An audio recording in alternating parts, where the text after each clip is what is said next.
ওদিকে ধাক্কাধাক্কি করার কোনো মানে হয় না।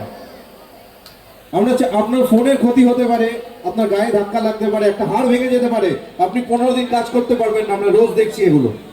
ব্যারিকেড থেকে পিছিয়ে যান।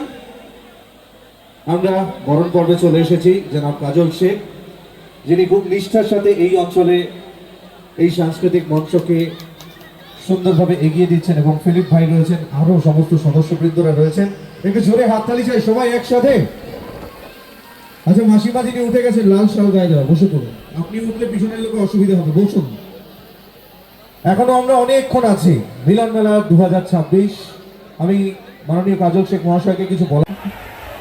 আপনাদের আপন, আপনাদের কাছের মানুষ, বীরভূম জেলার সভাধিপতি, আমাদের সকলের প্রিয় কাজলদার জন্য একবার জোরে হাততালি হয়ে যাক।